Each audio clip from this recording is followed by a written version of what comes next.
ஆண்டவர்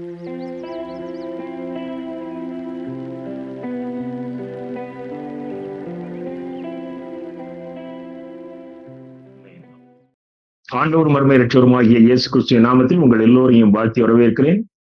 இந்த நாளில் கூட பாவத்துக்கு விரோதமாக போராடு என்ற தலைப்பிலே நாம் கர்த்தருடைய வார்த்தையை கற்றுக்கொள்ளப் போகிறோம். எனக்கு அருமையான தேவனுடைய அன்பு பிள்ளைகளே, தயவுசெய்து வீடியோ க்ளோஸ் பண்ணிருங்கம்மா. அவங்க ஐயா முதல்ல சொன்னாங்க, வீடியோவை க்ளோஸ் பண்ணிருங்க, ஆடியோவையும் க்ளோஸ் பண்ணிருங்க. பாவத்துக்கு விரோதமாக போராடு. இட் இஸ் a டெய்லி வார். இது ஒரு அனுதின யுத்தம். நாம ரட்சிக்கப்பட்டுட்டோம், நாம அபிஷேகம் பெற்றுட்டோம். ஆகையினால இனி பாவம் நம்மை மேற்கொள்ளாது என்று நாம் இருப்போமேயானால் நாம் நிர்விசாரமாய் இருக்கிறோம் என்று பொருள். சர்வ வல்லமையுள்ள யெகோவாகிய தேவன் ஏதேன் தோட்டத்தை உருவாக்கி அதிலே தம்முடைய பிரசன்னத்திலே ஆதாமையும் ஏவாளையும் வைத்திருந்தார். அப்படிப்பட்ட பாதுகாப்பான இடத்துக்குள் பாவம் நுழைந்தது என்று சொல்லி நாம் வரலாற்றிலே படிக்கிறோம். ஆகவே நாம் ரட்சிக்கப்பட்டதினாலே அல்லது நான் அபிஷேகம் பெற்றதினாலே பாவம் எனக்குள் நுழைந்து விடாது என்று சொல்லி நாம் இருக்க முடியாது. அதைத்தான் நாம் ஆழமாக கற்றுக்கொள்ளப் போகிறோம். ஃபைட் அகைன்ஸ்ட் சின், பாவத்தை எதிர்த்து யுத்தம். அது எப்படி பண்ண முடியும்? அது நம்ம எபேசியர்ல படிக்கிறோம். எபேசியர் 6ஆம் அதிகாரம் 11 முதல் நாம் அந்த சர்வாயுத வர்க்கத்தை குறித்து நாம் படிக்கிறோம். எபிரேயர் 12ஆம் அதிகாரம் 4ஆம் வசனத்தை இந்த செய்திக்கு ஆதாரமாக நாம் எடுத்துக்கொள்வோம். எபிரேயர் 12ஆம் அதிகாரம் 4ஆம் வசனம். பாவத்திற்கு விரோதமாய் போராடுகிறதில் ரத்தம் சிந்தப்படத்தக்கதாக நீங்கள் இன்னும் எதிர்த்து நிற்கவில்லையே.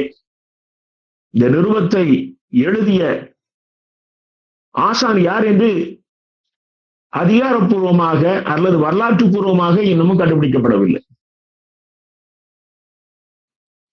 ஆனால் இதே ஒரு அப்போஸ்தலர் தான் எழுதியிருக்கக்கூடும். அந்த அளவுக்கு இந்த நிருபமும் மற்ற நிருபங்களோடு இணையாகவே செல்கிறது. இது ஒன்றும் அந்த எழுத்து வடிவத்திலே தனித்து நிற்பது போல் தெரியவில்லை. ஆக இந்த நிருபத்தை ஆக்கியோன் சொல்லுகிறார், பாவத்துக்கு விரோதமாய் போராடுகிறதில் ரத்தம் சிந்தப்படத்தக்கதாக நீங்கள் இன்னும் எதிர்த்திருக்கவில்லை. அப்போ பாவம் எவ்வளவு கடுமையான ஒன்று.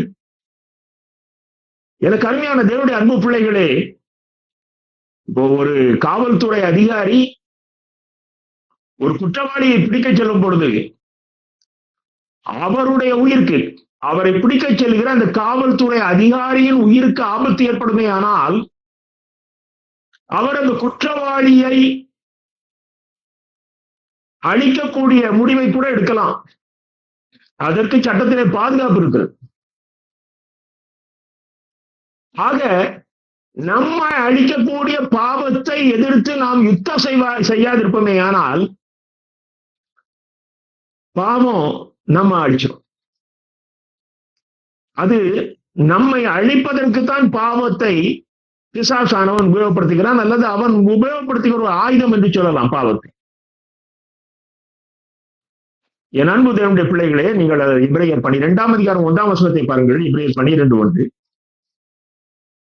ஆகையால் மேகம் போன்ற இத்தனை திரளான சாட்சிகள் நம்மை சூழ்ந்து கொண்டிருக்க பாரமான யாவற்றையும் நம்மை சுற்றி நெருங்கி நிற்கிற பாவத்தையும் தள்ளிவிட்டு,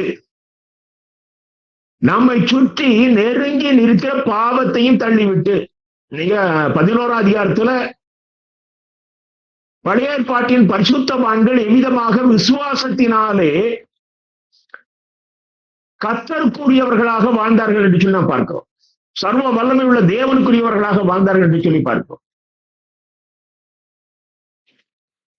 அப்படிப்பட்டவர்கள் நம்முடைய ஓட்டத்தை பார்த்து கொண்டிருக்கிறார்கள். அப்போ அந்த ஓட்டத்திலே நாம் வெற்றி பெற வேண்டுமானால் நம்மை சுற்றி நெருங்கி நிற்கிற பாவத்தை தள்ளிவிட வேண்டும். நீங்க எந்த அளவுக்கு ஆவிக்குரிய காரியங்களிலே பரிசுத்தமாகிக் கொண்டே வருகிறீர்களோ அந்த அளவுக்கு பாவம் உங்களை அதிகமாக நெருங்கி வரும். பிசாசுக்கு உன்னுடைய பலவீனம் தெரியும்.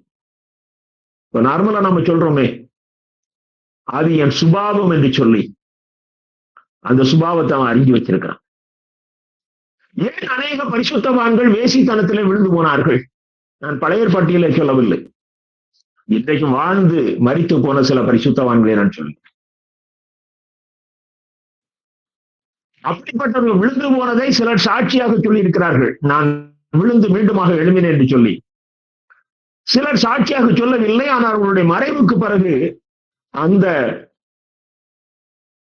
ஒரு தவறான செய்தி, அவர்களை குறித்து அது உண்மையான செய்திதான், ஆனால் மற்றவர்களை பாதிக்கக்கூடிய அந்த செய்திகள், இவரா இப்படி செய்தார் என்று எதிர்பார்க்கக்கூடிய செய்திகள் அதற்கு பிறகு வந்திருக்கிறது.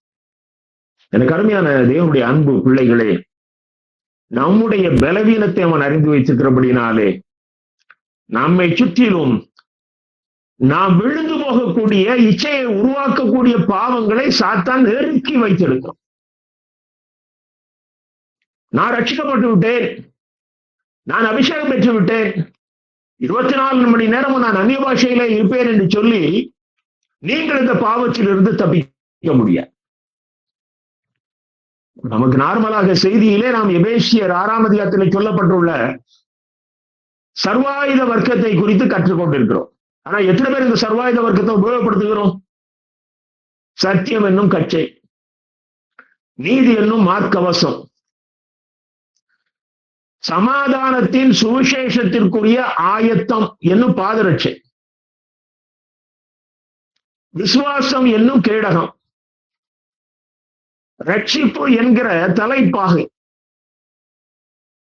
தேவ வசனமாகிய ஆவியின் பட்டை. அப்ப இத்தனை ஆயுதத்தையும் நம்ம உபயோகிச்சிருக்கோமா?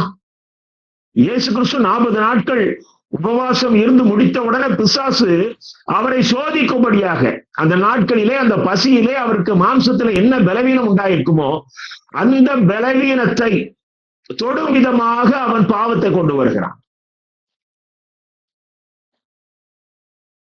நமக்கு ஒரு முன்னுதாரணமாக அங்கு கர்த்தர் தேவ வசனமாகிய ஆவியின் பட்டயத்தை உபயோகித்து அவனை மேற்கொண்டார் என்று சொல்லி பார்க்கிறோம்.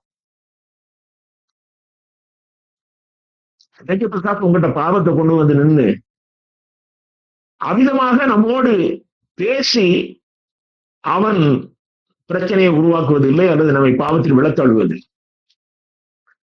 இன்னைக்கு எப்படி நமக்கு பாவம் வருது, அது எந்த சூழல்ல வருது, அது யார் மூலம் வருது, எதுவுமே தெரியாம மிக எளிதாக, இப்படி மீன் பிடிக்கிறதுக்கு, பெரிய மீனை பிடிக்கிறது கூட ஒரு குட்டி மீனையோ அல்லது ஒரு புழுவையோ போட்டு தூண்டில போட்டு பிடிச்சிடுறாங்க. மிக எளிதாக பாவத்திலே, பெரிய பாவத்திலே நம்மை விழ வைத்து விடுகிறான் பிசாசானவன். அப்ப எப்படி நாம அதை போரிட்டு ஜெயிப்பது? நிச்சயமாக இந்த சர்வாயுத வர்க்கம் தான் நமக்கு உபயோகமாக இருக்கும். ஆனால் முதலாவதாக நாம் எப்பொழுதும் யுத்தத்திற்கு, இந்த பாவத்தோடு போராடுகிற யுத்தத்திற்கு ஆயத்தமா இருக்கணும். யோசேப்பு போத்திபாருடைய வீட்டுல இருக்கிறார். இந்த பாவத்திலே விழுவாரே ஆனால் அவருக்கு அந்த வீட்டுக்குள் மிக ஒரு சுயாதீனமான ஒரு லக்ஸுரி லைஃப் கிடைக்கும். அது போக ஒரு இளைஞனுக்குரிய சரீர இச்சை அங்கே தணிக்கப்படுகிறது. உலக பிராரமாக எளிதிலே வாலிபர்கள் விழுந்து போகக்கூடிய, ஏன் வாலிபர்கள், இன்னைக்கு நடுத்தர வயது உள்ளவர்கள், வயதானவர்கள் கூட இப்படிப்பட்ட பாவத்திலே விழுந்து விட்டார்கள் என்று சொல்லி நாம் அனுதினமும் செய்தித்தாளிலே படிக்கிறோமே. ஆனால் யோசேப்பினுடைய அந்த சாட்சியை பாருங்கள். நான் தேவனுக்கு விரோதமாக பாவம் செய்வது எப்படி? அங்க அவர் உபயோகித்த ஆயுதம் அதுதான். He is directly under the control of our beloved Lord. நாம் எப்பொழுதும் நம்முடைய தேவனின் ஆளுகைக்குள் இருக்கிறோம் என்கிற ஒரு உணர்வு நமக்கு வரணும். இந்த உணர்வோடு நாம் வாழும் பொழுதுதான் நாம் பாவத்தை வெற்றி கொள்ள முடியும். அதுலலாம் நான் சமாளிச்சிருவேன் அப்படிங்கிற எண்ணம் இருக்குமே, ஆனால் நிச்சயமாக நாம் விழுந்து போவோம். எபேசியர் 6ஆம் அதிகாரம் 11ஆம் வசனத்தை பாருங்கள். எபேசியர் 6:11. நீங்கள் பிசாசின் தந்திரங்களோடு எதிர்த்து நிற்கத்தக்கதாக, எதிர்த்து நிற்க திராணி உள்ளவர்களாக்கும்படி சர்வாயுத வர்க்கத்தையும் தரித்துக் கொள்ளுங்கள் என்கிறார். நீங்கள் பிசாசின் தந்திரங்களோடு எதிர்த்து நிற்க திராணி உள்ளவர்களாய் இருக்கும்படி. அப்போ இந்த பாவத்தை பிசாசு தந்திரமாக்கம் கொண்டு வர்றான். இதை நீங்கள் முதலாவதாக இப்பொழுது நமக்கு எதிராக நம்மை விழத்தள்ளுவதற்கு, தேவ கோபாக்கினையை பெறுவதற்கு ஏதுவான பாவம் நம்மை நெருங்கி வருகிறது என்கிற ஒரு உணர்வு இருக்கும். இதுதான் யுத்தத்துல முதல்ல நாம கற்றுக்கொள்ள வேண்டிய ஒரு காரியம். என்னை ஒரு எதிரி நெருங்கி வருகிறான் என்கிற ஒரு உணர்வை நாம் பெற்றுக்கொள்ளாவிடில் இந்த யுத்தத்துல நம்ம எளிதாக தோற்றுப்போம். 6ஆம் அதிகாரம் எபேசியர் 6:13 பாருங்கள். தீங்கு நாளிலே அவைகளை நீங்கள் எதிர்க்கவும், சகலத்தையும் செய்து முடித்தவர்களாய் நிற்கவும் திராணி உள்ளவர்களாகும்படிக்கு தேவனுடைய சர்வாயுத வர்க்கத்தையும் தரித்துக் கொள்ளுங்கள். அந்த பாவம் உன்னை நெருங்கி வருகிறது தான் உனக்கு தீங்கினான்.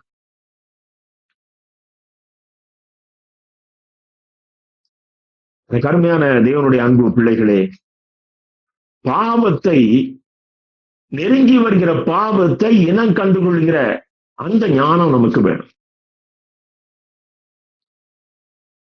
சுத்தாவியானுடைய அபிஷேகம், ஆவியானவர் நமக்குள் இருந்து நமக்கு உதவி செய்வார். ஆனால் இந்த யுத்தத்திலே நாம் தான் முதல்ல கால் வைக்கணும். மற்றவற்றை கர்த்தர் பார்த்துக் கொள்வார். நாம் நிர்விசாரமாக இருப்போமே ஆனால் அவர் நமக்கு உணர்வு உள்ள ஒரு இருதயத்தை தந்திருக்கிறபடினாலே அவர் சொல்லிக்கொண்டே இருப்பார். நீ பாவத்துல விழுந்துட்ட, உன்னை பாவம் நெருங்கி வருது, நம்முடைய பலவீனங்கள் இவைகளை குறித்து ஆவியானவர் நமக்குள் இருந்து எச்சரிப்பார். ஆனால் நாம் சுயாதீனமாக தான் வாழ வேண்டும். அபிஷேகம் பெற்றதினாலே நான் மற்றவருடைய பாதுகாப்புக்குள் இருக்கிறேன், ஆனால் மற்றவர்களால் நான் இயக்கப்பட முடியாது, ஆவியானவரால் நான் இயக்கப்பட முடியாது. எனக்கு அருமையான தேவனுடைய அன்பு பிள்ளைகளே, ஒரு முக்கியமான பகுதியை படிக்க போறோம். ரோமர் 7ஆம் அதிகாரம் 14 முதல் 24 முடிய குறித்து வைத்துக் கொடுக்க நான் ஒரு சில வசனங்களை வாசிக்கிறேன். ரோமர் 7ஆம் அதிகாரம் 14 முதல் 24. இங்கே அப்போஸ்தலனாகிய பவுல் தன்னுடைய பலவீனத்தை சொல்கிறார். இது ஒரு குழப்பமான ஒரு பகுதி. இது ரட்சிக்கப்பட்ட பிறகு அந்த பலவீனம் இருந்துதான், இல்ல அவர் நியாய பிரமாணத்தின்படி வாழ்ந்த நாட்களிலே உள்ள பலவீனமா என்று சொல்லி யாராலும் அதை சரியாக அறிந்து கொள்ள முடியாத அளவுக்கு அவர் இங்கே அதை எழுதுகிறார். எனக்கு அருமையான தேவனுடைய அன்பு பிள்ளைகளே, முதல் நீங்க அந்த 13ஆம் வசனம் வரைக்கும் பார்த்தாச்சுன்னா அவர் நியாய பிரமாணத்துக்கு கீழே இருக்கிறத தான் அவர் சொல்லிட்டு வர்றார். நியாய பிரமாணத்தினால நாம பாவம் எதுன்னு அறிந்து கொள்கிறோம். அதுதான் அவர் சொல்ல வருகிற காரியம். நியாய பிரமாணத்தினாலே நாம் எது பாவம் என்பதை அறிந்து கொள்கிறோம். அதற்கு பிறகு அவர் சொல்ல வருகிற காரியம், அவர் மாம்சத்திலே ஒரு மனிதன் இருப்பானே ஆனால், ரட்சிக்கப்பட்ட பிறகு நாம் மாம்சத்துல இருப்போம், நல்லா புரிஞ்சு கொள்ளுங்கள். அந்த மாம்சத்துல இருக்கும் பொழுது நாம் எப்படி பாவத்தில் விழுந்து விடுகிறோம் என்கிறதை அவர் தன்னை மையமாக வைத்துதான் சொல்லுகிறார். நான் 17ஆம் 18ஆம் வசனங்களை வாசிக்கிறேன். ரோமர் 7, 17, 18. 15 வசனம் முதல்ல. நான் செய்கிறது எனக்கே சம்மதி இல்லை, நான் வெறுக்கிறதை செய்யாமல் நான் வெறுக்கிறதையே செய்கிறேன். நான் அல்ல, எனக்குள் வாசமாய் இருக்கிற பாவமே அப்படி செய்கிறது. நன்மை செய்ய வேண்டும் என்கிற விருப்பம் என்னிடத்தில் இருக்கிறது, நன்மை செய்வதோ என்னிடத்தில் இல்லை. இங்க ரட்சிக்கப்பட்டிருந்தாலும் சரி, ரட்சிக்கப்படாதவர்களாக இருந்தாலும் சரி, இப்படிப்பட்ட இக்கட்டான ஒரு சூழ்நிலை உருவாகும். அபிஷேகம் பெற்ற பிள்ளைகளும் மாம்சத்தின்படி சில நேரங்களிலே வாழ்ந்து விடுவதும். அததான் ரோமர் 8ஆம் அதிகாரம் 8ஆம் வசனத்துல சொல்றாரு, மாம்சத்துக்கு உட்பட்டவர்கள் தேவனுக்கு பிரியமாயிருக்க மாட்டார். ஆகவே நான் மாம்சத்திலே வாழ்கிறேனா, நான் முழுவதுமாக ஆவிக்குரியவனாக வாழ்கிறேனா என்கிறத நாம சீர்தூக்கி பார்க்கணும். அப்ப நான் முழுவதுமாக ஆவிக்குரியவனாக வாழ்கிறேன் என்றால், அது கூட நீங்க பெர்மனண்டா அப்படியே டெய்லி நீங்க அப்படி காலையில முடிச்சிருந்து 24 மணி நேரமும் நீங்க ஆவிக்குரியவளாக வாழ்ந்து விட முடியாது. முதல்ல புரிஞ்சு கொள்ளுங்கள். சோ இதுதான் ஆவிக்குரிய யுத்தத்தை நாம் இன்னும் கற்றுக்கொள்ள போகிறோம். எப்படி நான் அந்த என்னுடைய முழு நாளையும் நான் ஒரு ஆவிக்குரிய மனிதனாக வாழ்ந்து கிடைப்பது. நீங்க அதுல அவர் கடைசி சொல்றாரு 24வது வசனத்துல, நிர்பந்தமான மனுஷன் யார்? நான். இந்த மரண சரீரத்தினின்று யார் என்னை விடுதலை ஆக்குவார்? அதுலதான் நாம என்ன செய்கிறோம், இயேசு கிறிஸ்து சிலுவையில அறையப்பட்டது போல நாமும் நம்முடைய சரீரத்தை பாவனையாக அந்த சிலுவையில அறைவதற்கு ஒப்புக் கொடுக்கிறோம். அதற்கு பிறகு இனி நான் அல்ல, கிறிஸ்துவே என்னில் வாழ்கிறார். இப்படி சொல்லிட்டு நாம 24 மணி நேரமும் பரிசுத்தமா வாழ்ந்துட முடியும். ஆக இந்த 24 மணி நேரமும் நான் பரிசுத்தமாக வாழ வேண்டுமானால், நான் சிலுவையிலே அறையப்பட்டவன், நான் சிலுவை சுமக்கிறவன், இனி நான் வாழ முடியாது. என் இயேசு என்னில் வாழ்வதற்கு நான் இடம் கொடுத்து நான் பொறுமையாக ஒவ்வொரு காரியத்தையும் செய்யணும். அகாயத்துல கிளம்பாடிச்சு கிறிஸ்தவ வாழ்க்கை வாழ்ந்துட முடியாது. இன்னைக்கு அதனாலதான் ஏன் பரிசுத்தவான்கள் உருவாகவில்லை என்றால், ஒரு கூட்டம் அந்நிய சொல்லி ஒரு மாயமாலமான கிறிஸ்தவத்தை சொல்லி கொண்டு போய்விடுகிறார்கள். 7 மணி நேரம் அந்நிய பாஷையில ஜெபம் ஆர்டிபிஷியலான பரிசுத்தத்தை கற்றுக் கொடுத்து விட்டு போய்விடுகிறோம். 7 மணி நேரம் அந்நிய பாஷை பேசினாலும் அதுக்கு பிறகு வெளியே வந்த பிறகு அருவருப்பான பாஷை. எத்தனை போதகர்களால் பரிசுத்தமாக வாழ முடியவில்லை. பாரம்பரிய திருச்சபைகளிலே கிரியைகளை சொல்லி இதன் மூலம் பரிசுத்தமாகி விடலாம் என்கிறார்கள். மேல இருந்து கீழே வரைக்கும் பரிசுத்தவான்களை தடவித்தான் கண்டுபிடிக்க வேண்டியது இருக்கு. எனக்கு அருமையான தேவனுடைய அன்பு பிள்ளைகளை, பரிசுத்தமாக வாழ வேண்டுமானால் ஒவ்வொரு நொடியிலும் நீ பாவத்தோடு யுத்தம் பண்ணி கொண்டே இருக்கணும். சமீப நாட்களாக என்னுடைய தனிப்பட்ட வாழ்க்கையிலே நான் கண்டுபிடித்த காரியம் என்னவென்றால், எனக்கு 66 வயசு ஆயிட்டு, நான் பரலோகத்துக்கு போகணும். எனக்கு கர்த்தர் கிருபையாக 66 வயசை கொடுத்திருக்கிறார். நானும் பலவிதமான பாவங்களை செய்தவன் தான், ரட்சிக்கப்பட்ட பிறகு அபிஷேகம் பெற்ற பிறகு.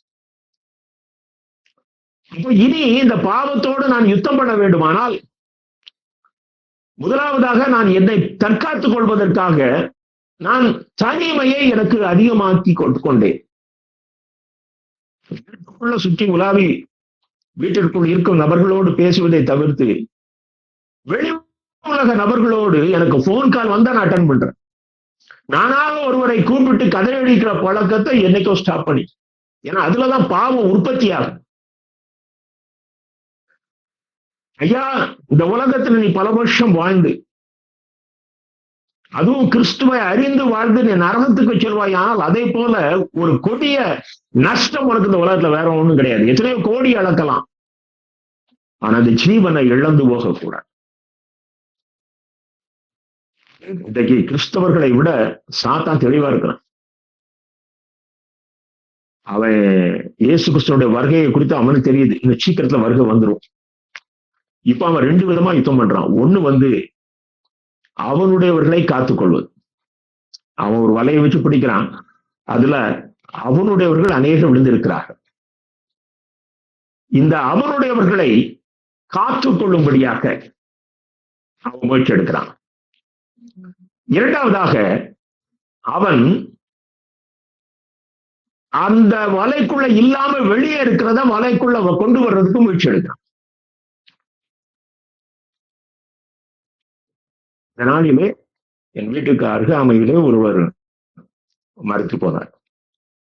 அவர்கள் வேற்று நம்பிக்கை உள்ளவர்கள்.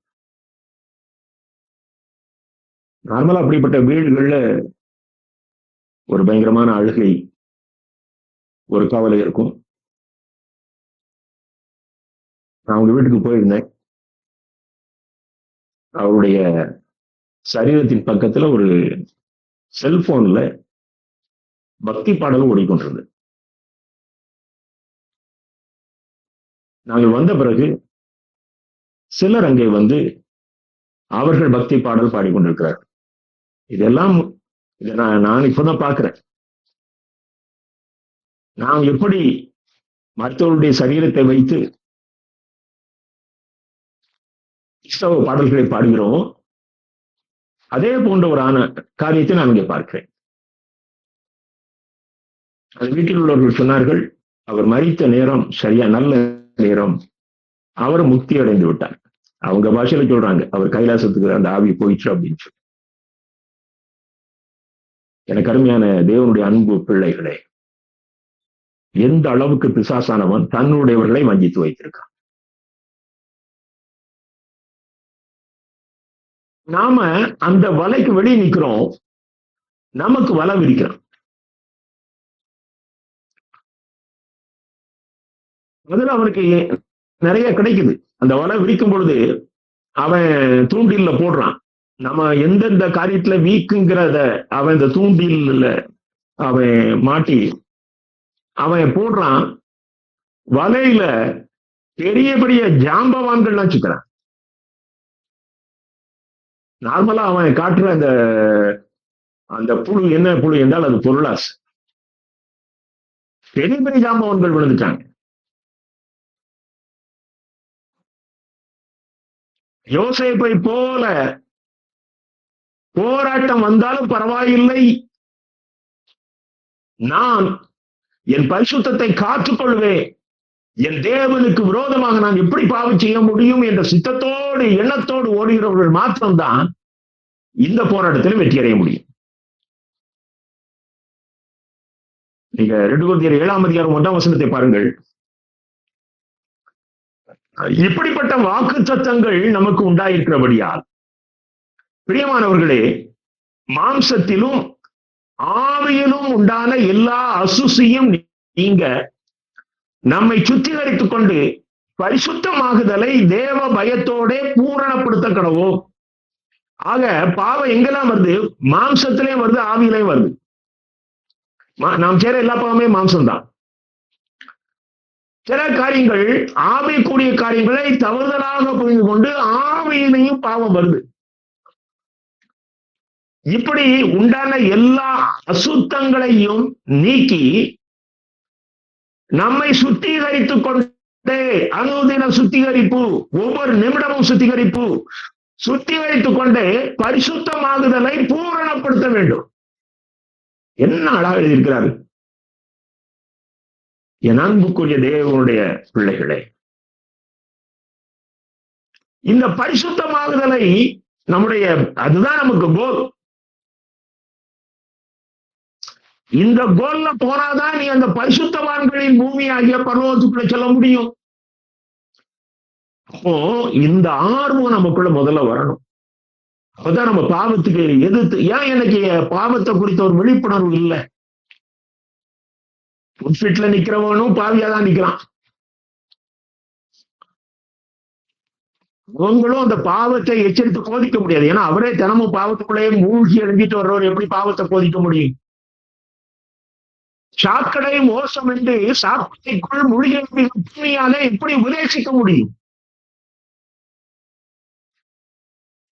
அது ஆட்சியால் தான் அப்படிப்பட்ட செய்தியை கொடுக்க முடியும்.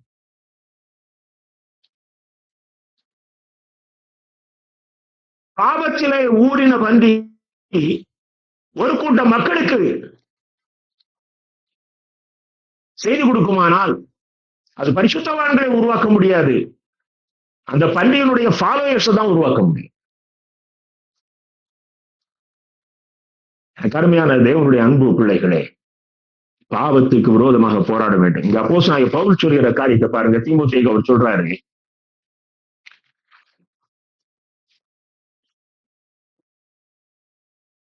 தீமோத்தேயு 4ஆம் அதிகாரம் 7ஆம் வசனத்தை பாருங்க. 2 தீமோத்தேயு 4:7. நல்ல போராட்டத்தை போராடினேன், ஓட்டத்தை முடித்தேன், விசுவாசத்தை காத்துக் கொண்டேன். இது முதல் நீதியின் கிரீடம் எனக்காக வைக்கப்பட்டிருக்கிறது. நீதியுள்ள நியாயாதிபதியாகிய கர்த்தர் அந்நாளிலே அதை எனக்கு தந்தள்ளுவார். எனக்கு மாத்திரமல்ல, அவர் பிரசன்னமாகுதலை விரும்பும் அனைவருக்கும் அதை தந்தள்ளுவார். இந்த போராட்டம் அவர் பாவத்தோடு போராடின போராட்டம். ஏன்னா அவர் தீமோத்தேயுக்கு அடுத்தாப்புல எழுதுறாரு. 1 தீமோத்தேயு 6ஆம் அதிகாரம் 12ஆம் வசனத்துல, 1 தீமோத்தேயு 6ஆம் அதிகாரம் 12ஆம் வசனத்துல எழுதுறாரு, விசுவாசத்தில் நல்ல போராட்டத்தை போராடு, நித்திய ஜீவனை பற்றிக்கும். உனக்கு விரோதமாக வருகிற பாவத்திலிருந்து நீ விடுதலை பெற்று பரிசுத்தமாக வாழ்வதை குறிக்கோளாக வைத்துக்கொள். அப்பதான் நீ உனக்கு கிடைக்க அந்த ரட்சிக்கப்பட்ட நாள்ல நமக்கு நித்திய ஜீவனுக்கு விசா வாங்கியாச்சு, பரலோக விசா வாங்கியாச்சு. அதை நீ பாதுகாத்துக் கொள்ள வேண்டுமானால் நீ பாவத்துக்கு விரோதமாக நீ போராட வேண்டும். நான் போராடுறேன். இன்னைக்கு நீதியின் கிரீடம் எனக்கு வைக்கப்பட்டிருக்கிறது. அந்த கான்பிடன்ஸ் எனக்கு இருக்கிறது.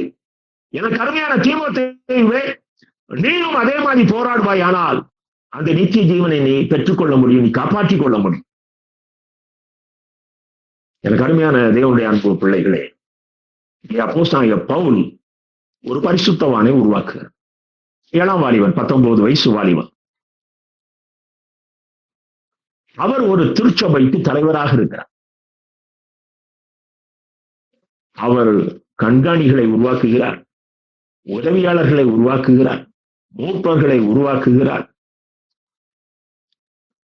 அப்போ இன்றைக்கு நம்முடைய சபை மூத்த போதகர்கள் ஒரு ஊழியரை உருவாக்குவோமே ஆனால் என்ன சொல்லுவோம்? எப்படி ஜெப கூட்டம் நடத்தணும், சபை சந்திப்பு எப்படி இருக்கணும், வீட்டு சந்திப்பு எப்படி இருக்கணும், சபை ஆராதனை நம்ம ஜனங்கள் நம்மை விட்டு போய்விடாதபடி எப்படி ஆராதனை நடத்த வேண்டும், எப்படி சபை நிகழ்ச்சிகளை நடத்த வேண்டும் என்பதுதான் நாம் கற்றுக் கொடுப்போம். ஆனா நீங்க அந்த தீமோத்தேயுவை நீங்க படிச்சு பாருங்க. அந்த 2 நிறுவங்களையும் ஒன்னை யோக்கியமா காத்துக்கொள். ஆமா, நீ ரோல் மாடல், ஒன்னை பாதுகாத்துக்கொள். உன் பரிசுத்தத்தை எந்த சூழ்நிலையிலும் நீ காம்ப்ரமைஸ் பண்ணிடாது. எப்படி போராடணும்? ஏன் அவர் போராடினாரு பவுல். ஆக நீ எப்படி போராட வேண்டும் என்பதை கற்றுக் கொடுக்க. நீங்க அந்த 1 தீமோத்தேயு 6ஆம் அதிகாரம் 12, 13 நான் வாசிக்கிறேன். விசுவாசத்தின் நல்ல போராட்டத்தை போராடு, நித்திய ஜீவனை பற்றிக்கொள், அதற்காகவே நீ அழைக்கப்பட்டாய். அநேக சாட்சிகளுக்கு முன்பாக நல்ல அறிக்கை பண்ணுகிறவருமாய் இருப்பார். இது அவருடைய 2ஆம் வகையிலே உள்ள காரியங்கள். 13 பாருங்க. நம்முடைய கர்த்தராகிய இயேசு கிறிஸ்து பிரசன்னமாகும் வரைக்கும் நீ இந்த கற்பனையை மாசில்லாமலும் குற்றமில்லாமலும் கைக்கொள். அவருடைய 2ஆம் வருகை வரைக்கும் நீ இந்த கட்டளைகளை மாசில்லாமலும் குற்றமில்லாமலும், உனக்கு அதுதான் நோக்கமா இருக்கணும். நம்முடைய வாழ்க்கை ஒரு நாள் முடிவு போகும். அது நம்முடைய மரணம் அல்லது அதற்கு முன்பதாக ஆண்டுடைய வருகை இருக்குமே. ஆனால் அது வரைக்கும் நீ பரிசுத்தத்தை பாதுகாத்துக்கொள். 1 தீமோத்தேயு 1ஆம் அதிகாரம் 18ஆம் வசனத்தை பாருங்க. 1 தீமோத்தேயு 1:18.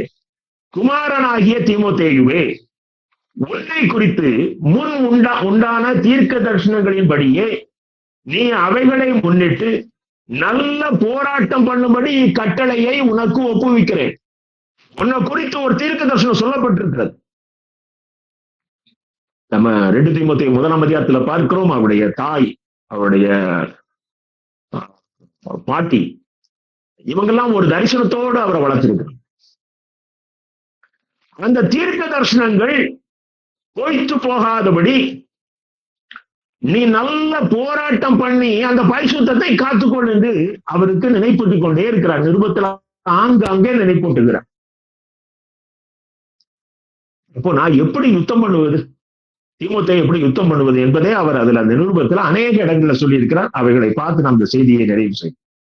முதலாவதாக பாருங்கள், 1 தீமோத்தேயு 6ஆம் அதிகாரம் 3 முதல் 5 வசனங்கள். 1 தீமோத்தேயு 6, 3 முதல் 5. வேற்றுமையான உபதேசங்களை போதிக்கிறவர்கள். நான் வசனத்தை முழுமையா வாசிக்கல, சில குறிப்புகளை சொல்கிறேன். வேற்றுமையான உபதேசங்களை போதிக்கிறவர்கள், அவர்கள் இருமாப்புள்ளவர்கள், தர்க்கங்களும் வாக்குவாதங்களும் செய்கிறவர்கள், தேவ பக்தியை ஆதாய தொழில் என்று எண்ணுகிறவர்கள். இப்படிப்பட்டவர்களை விட்டு விலகு. நீ பாவம் செய்யாம இருக்கணும்னா உன்னை சுற்றிலும் தவறான உபதேசங்களை போதிக்கிறவர்கள், எனக்கு எல்லாம் தெரியும் என்று இருமாப்பாய் இருக்கிறவர்கள், உன்னுடைய சமாதானத்தை குலைக்கும்படியாக உன்னோடு தர்க்கம் பண்ணுகிறவர்கள், வாக்குவாதம் பண்ணுகிறவர்கள், தேவனுடைய ஊழியத்தை ஆதாயம் தரும் தொழிலாக எண்ணுகிற ஜனங்கள் இருக்கிறார்கள். விட்டு நீ விலகுனா என்ன அர்த்தம்? அந்த பக்கமே நீ போகாதப்பா. என் அன்பு தேவனுடைய பிள்ளைகளே, எப்படி பரிசுத்தத்தை பாதுகாக்க வேண்டியிருக்கு பாரு. அதிகாரம் தேசித்தனம் உள்ளவர்கள், அவங்களை அப்போஸ்தலர் பவுல் இங்க மென்ஷன் பண்ணல. ஏன்னா இந்த பரிசுத்தமான வாலிபன் அந்த காரியத்து அந்த அப்படிப்பட்ட ஜனங்களோட போய் உட்கார மாட்டான். ஆனா ஊழியக்காரர்கள் இந்த போர்வையிலே வருகிற ஓநாய்களை அடையாளம் தெரியாமல் அவர்களோடு அவன் நட்பு வைப்பானேயானால் சாத்தான் இந்த பரிசுத்தமான வாலிபனை விழத்தள்ளுவதற்கு அங்கு ஆயுதத்தை எளிதாக உபயோகப்படுத்தி விடுவான்.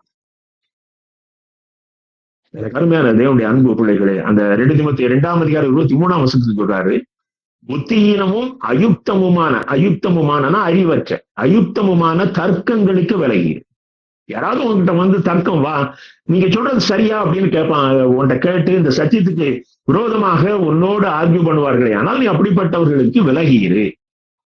2வது பாருங்கள், 1 தீமோத்தேயு 6ஆம் அதிகாரம் 6 முதல் 11 வசனம். 1 தீமோத்தேயு 6 முதல் 11 சொல்றாரு, போதும் என்கிற மனதுடனே கூடிய தேவ பக்தி மிகுந்த ஆதாயம், உண்ணவும் உடுக்கவும் நமக்கு உண்டாயிருந்தால் அது போதும் என்று இருக்க கடவும். பண ஆசை எல்லா தீமைக்கும் வேறாயிருக்கு. பண ஆசை உள்ளவர்கள் விசுவாசத்தை விட்டு விலகிவிட்டார். எனக்கு அருமையான தேவனுடைய அன்பு பிள்ளைகள், நான் முழு வசனத்தை வாசிக்கல, நீ குறிச்சு வைத்துக் கொண்டு வாசித்துக் கொள்ளுங்கள். நீ இவைகளை விட்டு ஓடு, பண ஆசையை விட்டு ஓடு. உனக்குள்ள பண ஆசை வந்துடக்கூடாது. ஊழியத்துல பிசாசு சொல்லுவோம், ஊழியத்தை கொஞ்சம் விரிவாக்குங்க. நீங்க ஒரு சின்ன ஹால்ல வச்சு நடத்துறீங்க, பெரிய ஹாலை கட்டுங்க அப்படிமா. ஐடியால பிசாசு நல்லா கொடுப்பான். ஏன்னா ஆண்டவரை விட்டு வெளியே கொண்டு வர வேண்டுமானால் ஒரு மனிதனுக்குள்ள ஒரு இச்சையை உருவாக்க வேண்டும். இவன் வேற எந்த இச்சையும் விழமாட்டான். ஆகவே ஊழியத்தையே இச்சையா மாத்துவான். நீ இன்னும் பெருசா கட்டு அப்படிமா. பெருசா கட்ட பணம் இருக்காது, நீ பேங்க்ல கடன் வாங்கும்பா, நீ சில ஸ்கீம்களை அனௌன்ஸ் பண்ணும்பா, தரிசனம் கொடுப்பான். கலாத்தியர் 1ஆம் அதிகாரத்துல அப்போஸ்தலர் பவுல் சொல்கிறார், இந்த சுவிசேஷத்துக்கு விரோதமாக வேறு சுவிசேஷத்தை வானத்திலிருந்து வருகிற தூதன் சொன்னாலும் அவன் சபிக்கப்பட்டவனா இருக்க கடவுள் அவ்வளவு தைரியம் அடைஞ்சிருக்கிறார் அப்போஸ்தலர் பவுல். ஏன்னா கர்த்தர் சொல்லிக் கொடுத்த நற்செய்திக்கு விரோதமான நற்செய்தி இன்றைக்கு உலகத்தில் பரவி கொண்டிருக்கு. உன்னுடைய ஊழிய விரிவாக்கத்தை உனக்கு கொடுத்து உன்னை பண ஆசையில விழ வச்சு உன்னை அந்த நிச்சய ஜீவன்ல இருந்து பிரிச்சு கொண்டு போயிடுவான். இப்படிப்பட்ட இச்சையின் ஆவியிலிருந்து நீ விலகி ஓடு. 2 தீமோத்தேயு 2ஆம் அதிகாரம் 16ஆம் வசனத்துல சொல்றாரு, சீர்கேடான வீண் பேச்சுகளுக்கு விலகி.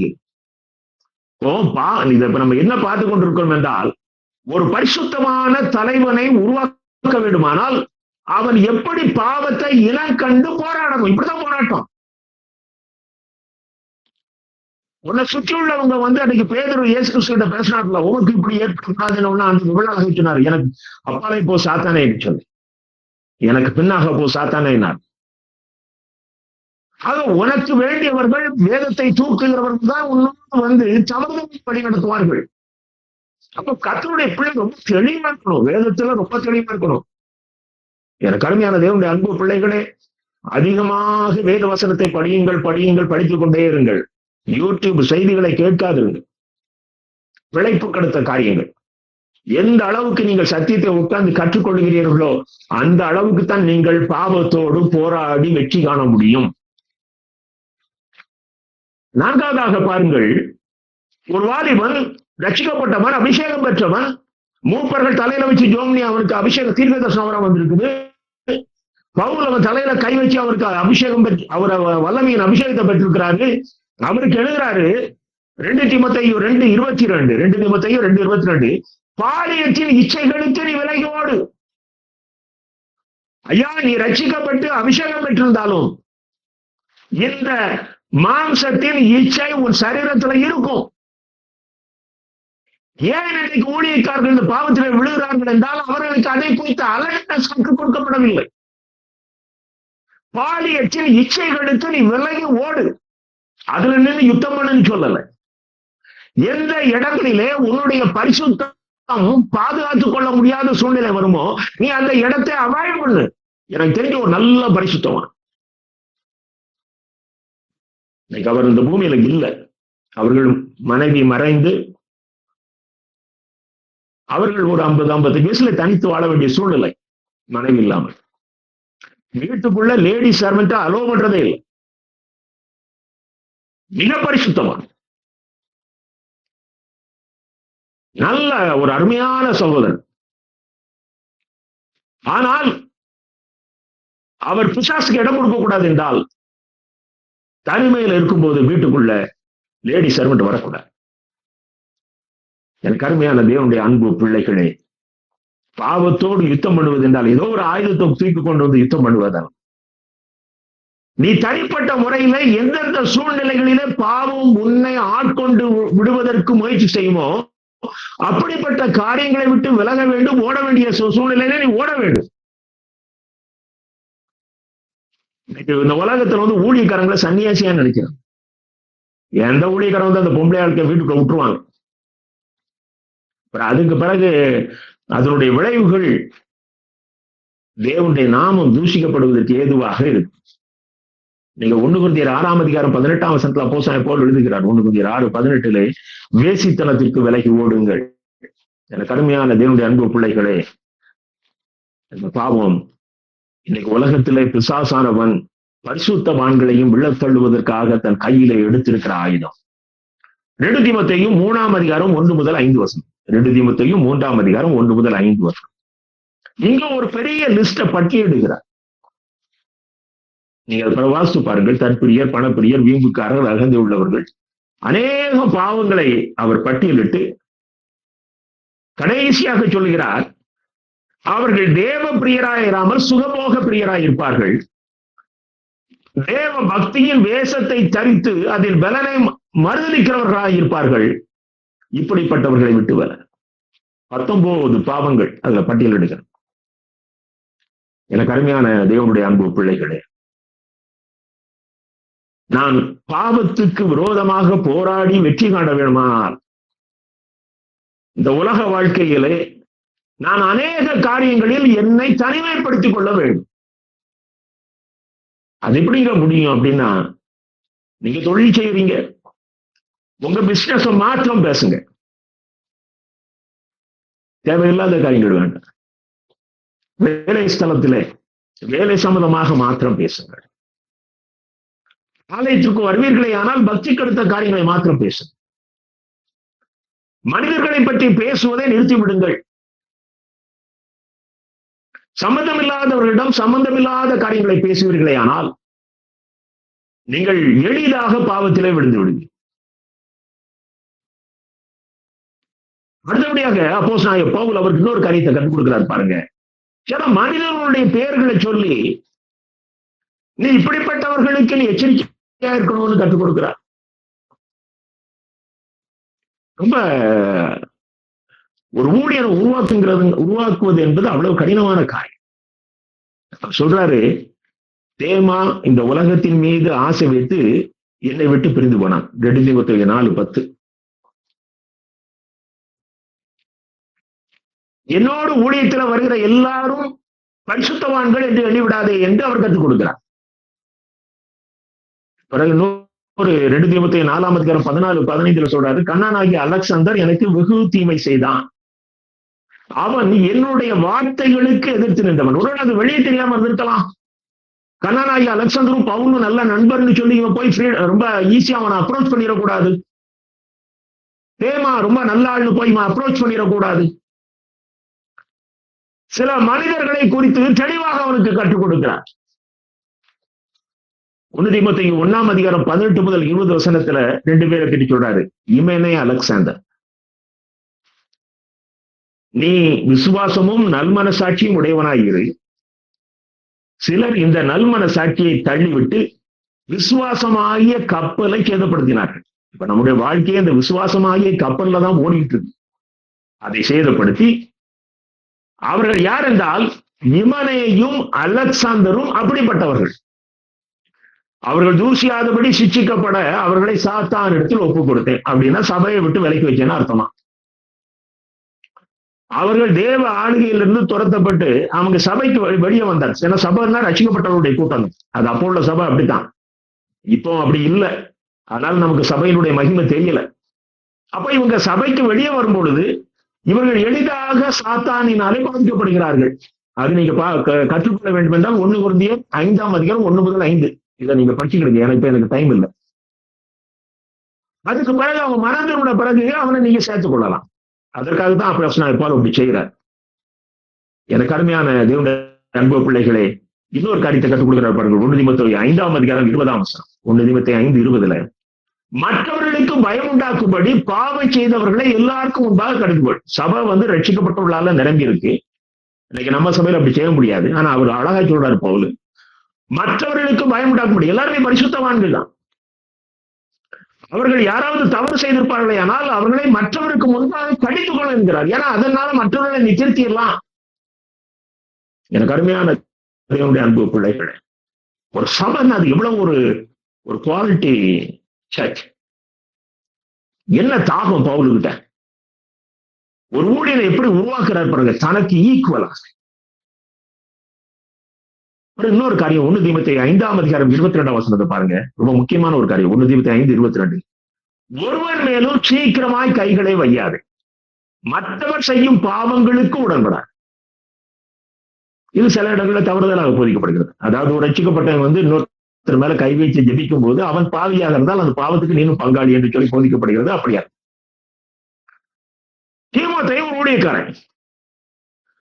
இவன் கண்காணிகளை உருவாக்குறான், உதவியாளர்களை உருவாக்குறான். அப்போ அவங்களை அபிஷேகிச்சு தான் அந்த ஊழியத்துக்கு அனுப்பணும். அப்படி நீ அபிஷேகித்து ஊழியத்துக்கு அனுப்பும் பொழுது நீங்க 1 தீமோத்தேயு 3:10 பாருங்க.